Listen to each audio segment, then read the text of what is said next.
Très heureuse de vous savoir, rendez-vous de l'actualité environnementale. Mesdames, Messieurs, bonsoir. Bienvenue dans ce journal. Voici les titres. Le Togo s'engage pour un avenir durable avec la budgétisation verte. Une action du gouvernement pour faire face aux défis du changement climatique. À découvrir dans un instant. La 5e édition du MENA Desalination Project Forum s'ouvre à Abu Dhabi aux Émirats Arabes Unis ce lundi 4 mars 2024. Il sera question de définir les meilleurs procédés techniques pour assurer la sécurité hydrique dans la MENA. Et puis un nouveau record de baisse des émissions mondiales de dioxyde de carbone lié à l'énergie a été annoncé par les chercheurs. Cette chute considérable est due aux sécheresses graves et prolongées dans le monde.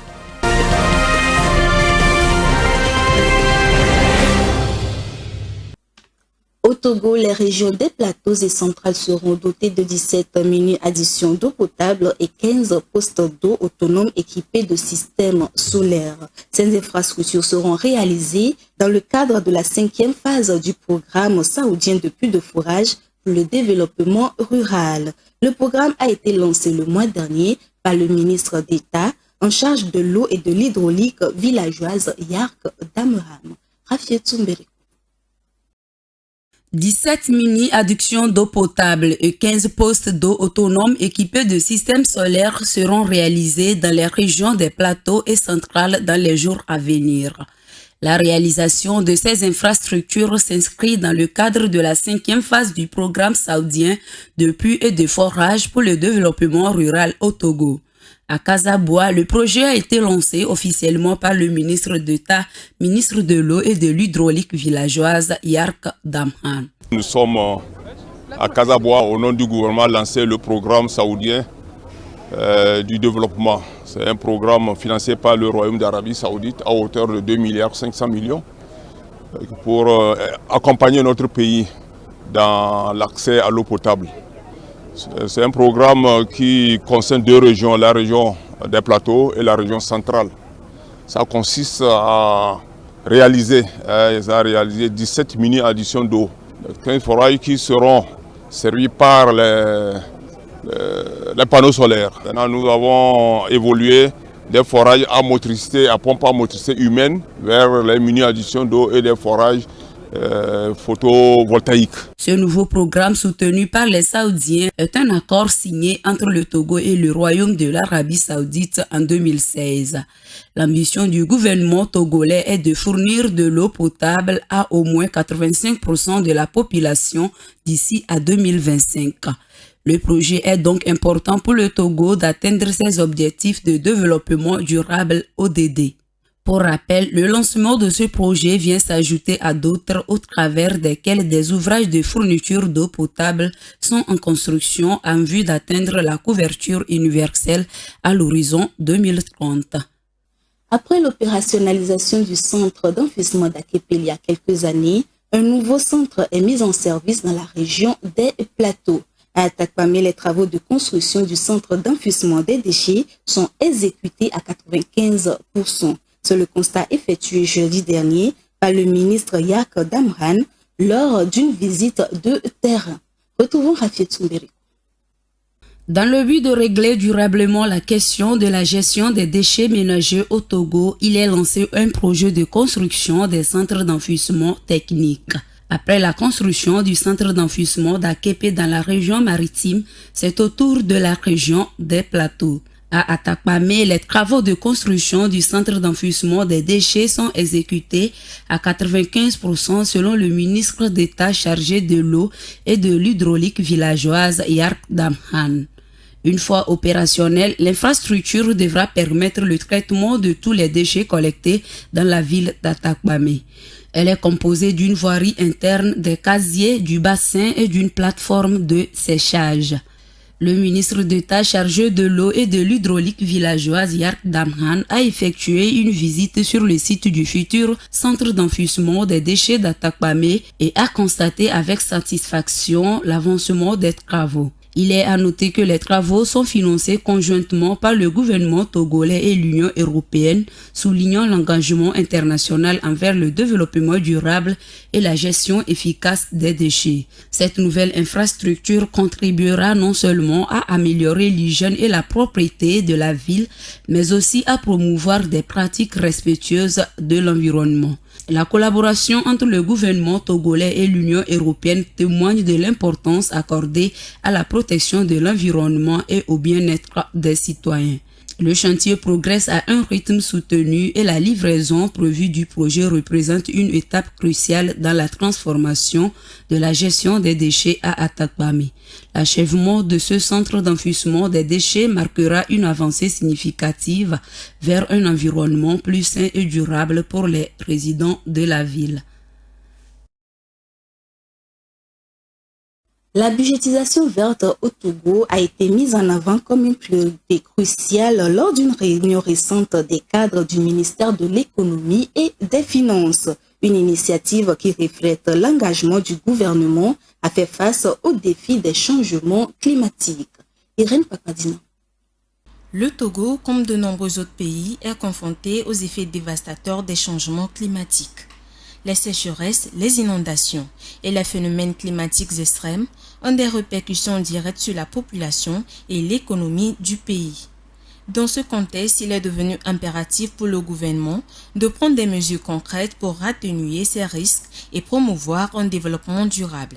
Ainsi, l'intégration de la budgétisation verte dans la planification économique du pays représente une étape cruciale vers la construction d'un avenir plus résilient et respectueux de l'environnement. Pour l'année 2024, les priorités du gouvernement seront axées sur la poursuite de l'exécution des projets et programmes de la feuille de route gouvernementale, du soutien à la résilience de l'économie et aux couches les plus vulnérables, du financement des élections législatives et régionales, de la défense de l'intégrité du territoire national et la consolidation de la paix, conception non faite, entre autres, dans les secteurs de la santé, des travaux publics, de l'économie maritime, de la pêche, du secteur agricole, de l'économie numérique, du commerce, de l'industrie et de l'environnement.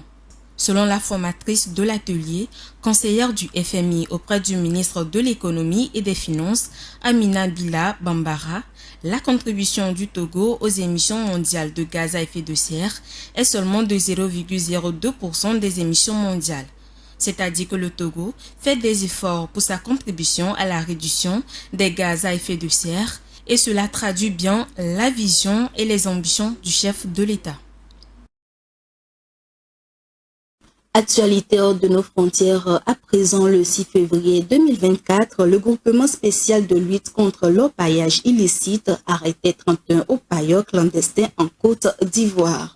Si pour ces malfrats, la seule ambition est de s'enrichir, les dommages sur l'environnement sont nombreux. Parmi ces dommages figure la pollution de l'eau qui est désormais à 80% du fait de l'orpaillage illégal dans le pays de l'Afrique de l'Ouest. Suivant.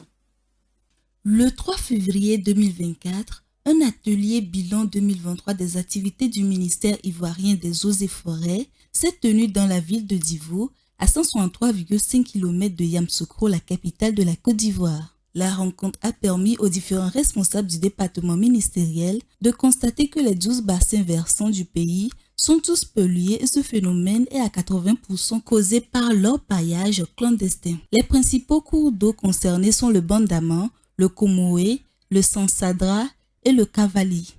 Ce bilan tire une fois encore la sonnette d'alarme contre cette pratique alors que les conséquences s'accroissent dans le pays d'Afrique de l'Ouest.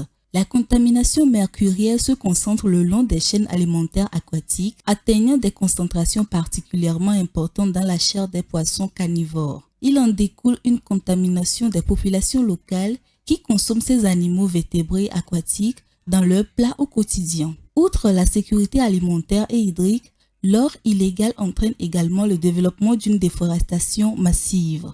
Le 6 février 2024, le groupement spécial de lutte contre l'orpaillage illicite, créé en juin 2021, arrêtait 31 orpailleurs clandestins en Côte d'Ivoire. L'opération menée par l'un de ces détachements a eu lieu dans la sous-préfecture de Fronan, notamment dans la forêt classée de Kobo.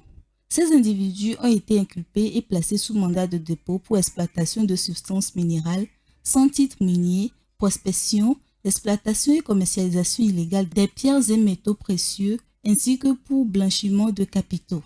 Pour rappel, entre 14 juillet 2021 et 27 mai 2022, plus de 800 sites d'orpaillage clandestins ont été détruits dans le pays d'Alassane Dramane Ouattara et 630 personnes interpellées dans le cadre de la lutte contre l'orpaillage illicite. Si des avancées ont été relevées, le ministre ivoirien des Eaux et Forêts a toutefois instruit ses services pour une action plus urgente sur le terrain afin de dépolluer les bassins versants.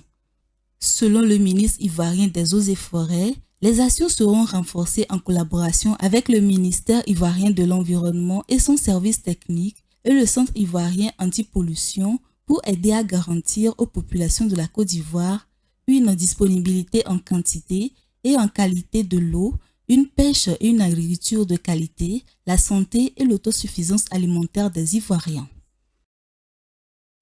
Le Gabon fait une avancée dans les énergies avec la construction du barrage de Kingélé à Val d'une capacité de 35 MW. Ce projet financé à hauteur de 117 milliards de francs CFA par la Banque mondiale et la Banque africaine de développement permettra de participer à l'électrification des zones rurales et au développement économique du Gabon. Commentaire signé Irène Papadina. La centrale de Kingélé à Val fait partie du projet de transition énergétique du Gabon, allant des énergies polluantes vers les énergies vertes. Avec ce grand projet, le gouvernement gabonais vise 80% de production d'hydroélectricité et le remplacement de tout ce qui est énergie thermique produite à partir de gazole.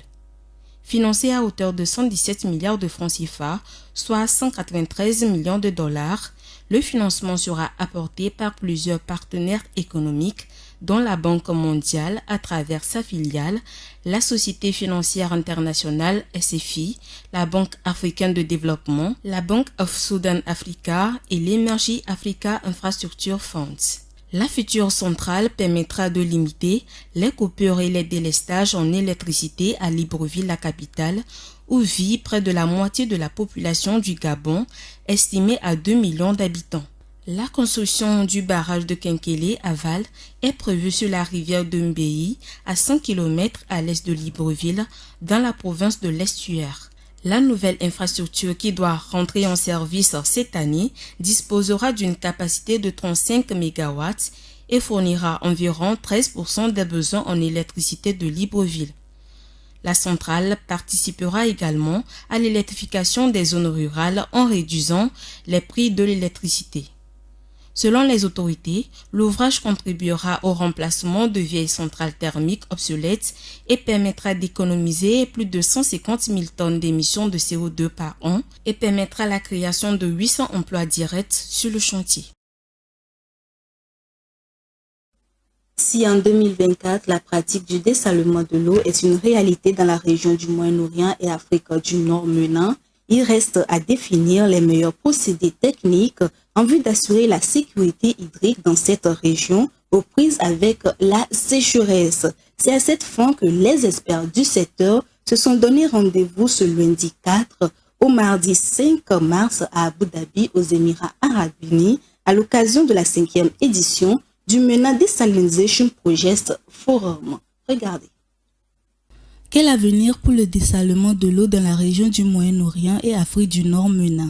On sera un peu plus fixé après la 5e édition de MENA Desalination Project Forum qui se tient du 4 au 5 mars 2024 à Abu Dhabi aux Émirats Arabes Unis, deuxième pays producteur de l'eau dessalée au monde après l'Arabie Saoudite.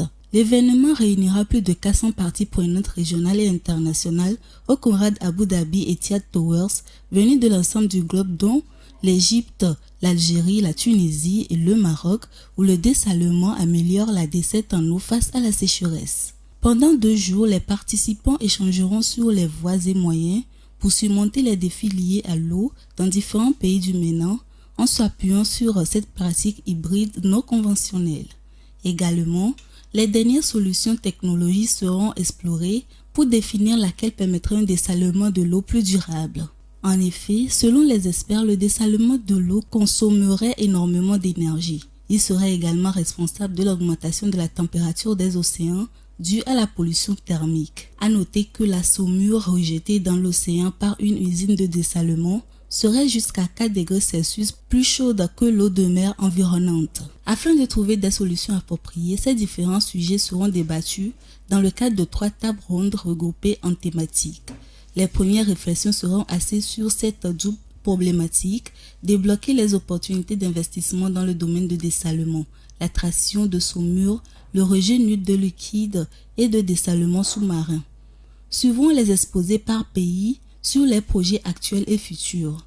La dernière table ronde sera consacrée aux progrès et tendances futures des technologies de dessalement durable, sachant que dans plusieurs pays, les gouvernements privilégient de plus en plus les solutions de dessalement aux énergies renouvelables pour réduire les émissions de dioxyde de carbone. Les débats à Abu Dhabi devraient accélérer la mise en place de technologies durables, surtout que les projets de dessalement de l'eau devraient se multiplier dans les années à venir. Actuellement, dans la région du MENA, les projets d'usines de dessalement de l'eau sont estimés à 37,7 milliards de dollars américains. Le bilan d'émissions de dioxyde de carbone de 2023 a été plombé par le déclin de la production hydroélectrique mondiale. Cette chute est en lien avec les sécheresses graves et prolongées qui ont affecté plusieurs régions du monde. Commentaire Léonce Sago. Ce nouveau record des émissions mondiales du CO2 liées à l'énergie ont progressé de 1,1% en 2023 pour atteindre un niveau historique. Ceci a été annoncé par l'Agence internationale de l'énergie ce 1er mars qui estime qu'il devient inquiétant pour le réchauffement de la planète. Ce chiffre s'explique par la faible production hydroélectrique causée par la sécheresse et la croissance économique chinoise riche en émissions de CO2 d'après Covid, estimée à 595 millions de tonnes sur le bilan mondial. Les émissions énergétiques de l'ordre de 90% du gaz carbonique par les activités humaines ont augmenté de 410 millions de tonnes pour atteindre 37,4 milliards en 2023. Elle apparaît toutefois moins mauvaise que celui de 2022 où elle avait augmenté de 490 millions de tonnes. Les chiffres de 2023 vont dans le mauvais sens puisque les émissions de gaz à effet de serre sont censées chuter de 43% d'ici 2030 pour espérer tenir la limite de 1,5 degré Celsius de réchauffement climatique fixée. Cependant, la transition vers les énergies propres se poursuit et freine les émissions selon Fatih Birol, le directeur exécutif de l'AIE. Notons qu'entre 2019 et 2023, les émissions liées à l'énergie ont progressé de 900 millions de tonnes.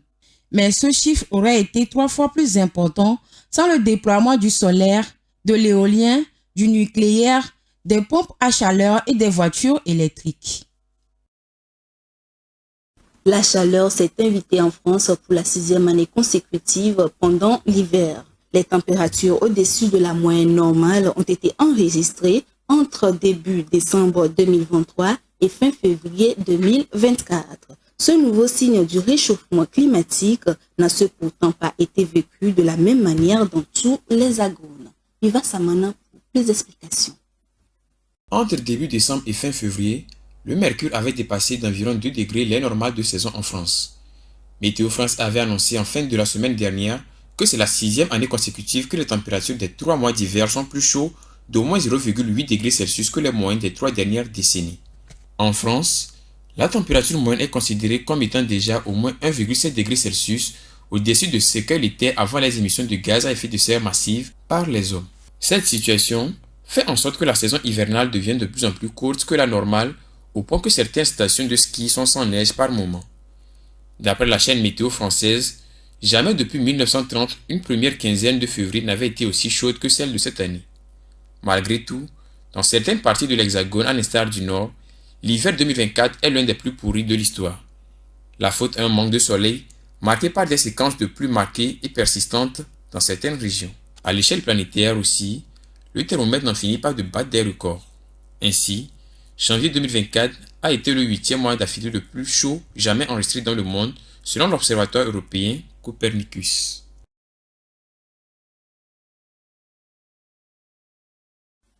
Clôturons cette édition avec l'Organisation des Nations Unies, ONU, qui met en garde contre la croissance alarmante de la quantité de déchets courants.